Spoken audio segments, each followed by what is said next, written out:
Ministri i Shtetit Tauland Balla zhvilloi një vizitë zyrtare në bazën ushtarake të NATO-s në Adazi të Letonisë, ku ndodhen të dislokuara edhe trupa nga forcat armatosura të Shqipërisë. Balla mori pjesë në ceremoninë e nderimit të dy dëshmorëve të AD-ut, Major Klodian Tanushi dhe nëntetar Zarife Hasanaj, të rënë në krye të detyrës në një mision ndërkombëtar në 6 maj të 2019-s. Gjatë kësaj vizite të Ballës, në cilësinë e ministrit të shtetit, i cili është edhe pika kombëtare e kontaktit të NATO-s për qëndrueshmërinë,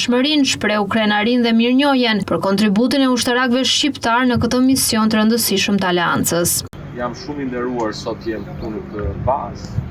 ndërkohë që ne gjithmonë përkujtojmë edhe dy heronjtë tanë, dëshmorët, të cilët kanë qenë pjesë e kontingjentit shqiptar në Riga, në Letoni, Klodian Tanushi dhe Zarife Hasanaj, të cilët sigurisht do të mbeten gjithmonë pa harruar për kontributin e tyre në kuadër të forcave të armatosura të Republikës së Shqipërisë. Edhe një herë respekt dhe mirënjohje për secilin prej jush, edhe për familjet tuaja, sepse në fund fundit familjet e vuajnë më shumë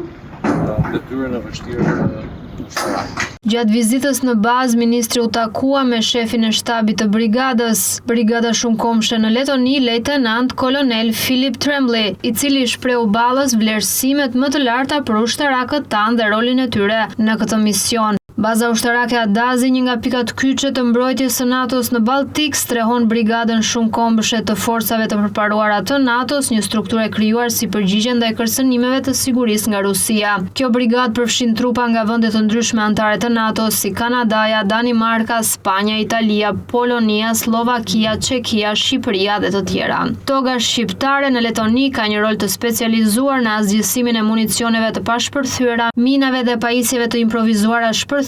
duke kontribuar në sigurinë e përgjithshme të trupave dhe komunitetit përreth. Vendosja e trupave shqiptare në një nga zonat më kritike të sigurisë në Europë thekson rëndësinë e bashkëpunimit ndërkombëtar dhe besnikërinë ndaj vlerave të përbashkëta të aleancës.